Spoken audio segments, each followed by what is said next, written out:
The Doug Wright Show. Doug scores big-time interviews on Utah's most important stories on KSL News Radio.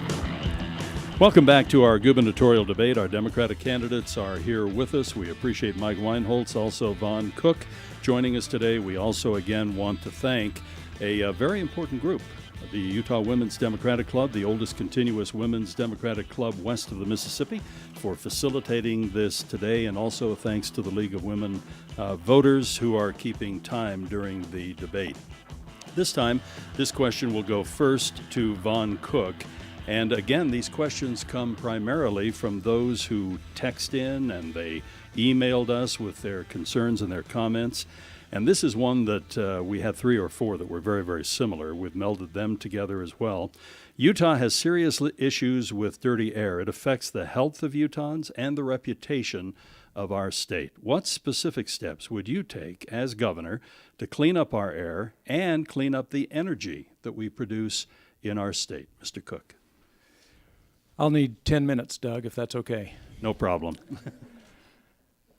I believe that the clean air issue is very much like the seatbelt issue. We got people to wear seatbelts because we made it the law, but we really got them to wear their seatbelts because we educated them. We let people know in this state that the smart thing to do is to buckle up. I don't know of anybody in this state who breathes our dirty air who wouldn't do something to clean it up if they knew what to do.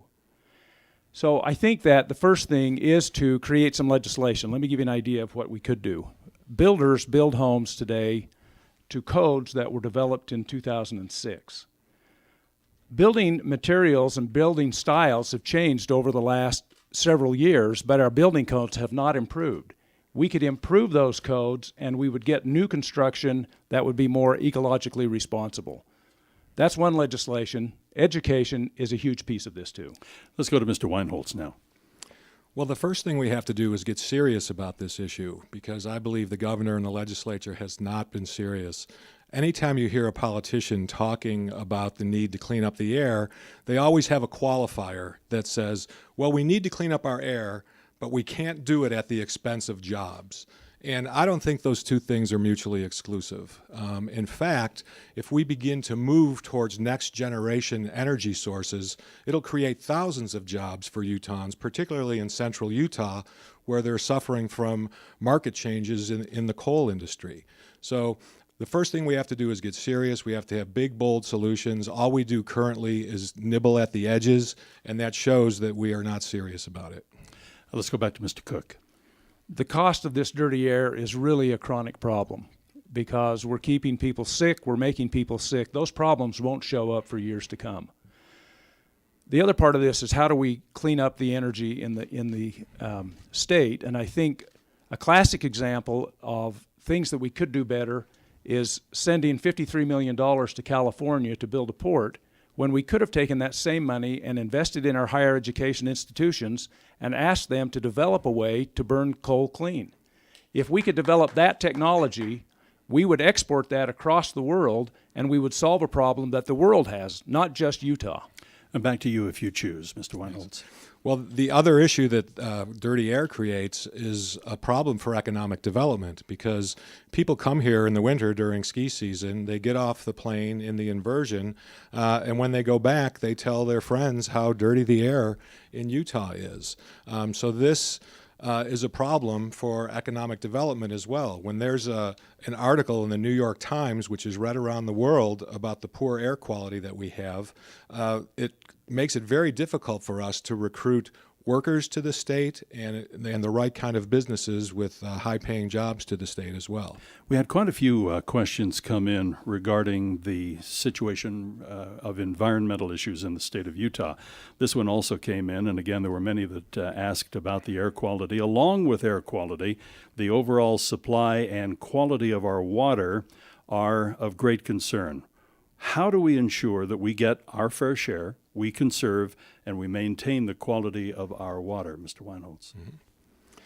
Well, water is a complicated issue, but we have to start with understanding what the problem is. First of all, there's a big disconnect because we're the second driest state in the country, but we're also the second biggest consumer of water.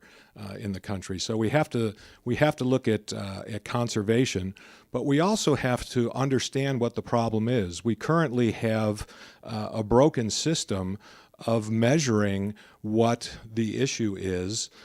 We have broken equipment, and we have situations where our government doesn't even know what the issue is. For example, there was a study done a couple years ago, and it included data on Syracuse, New York, instead of Syracuse, Utah.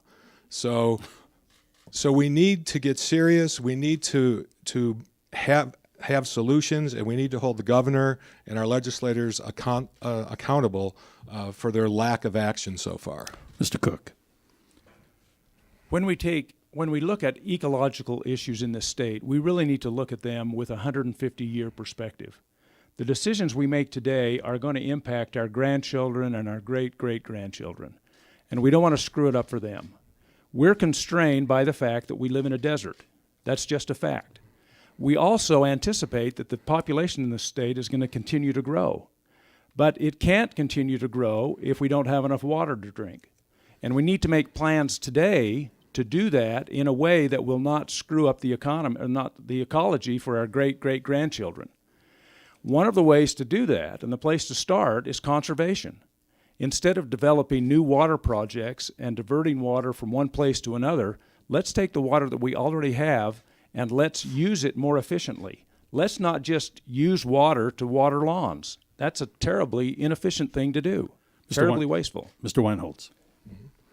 A couple other solutions that we could do to encourage conservation would be to introduce metering and introduce tiered pricing so that the people that are using the most water are actually paying for it.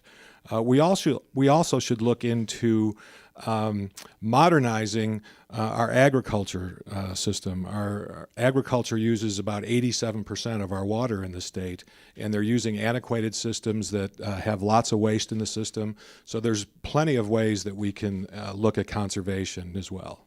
And Mr. Cook. I was talking last Saturday to a water expert in Logan who works at Utah State University, and he told me that there are farms out in the Delta area that use underground water sampling, and they regulate their irrigation accordingly. And he said it's had a tremendous effect on the production, but it's also had a tremendous effect on the amount of water they need. Technology is something that we haven't tapped nearly enough, and that would certainly help us with our move towards better conservation.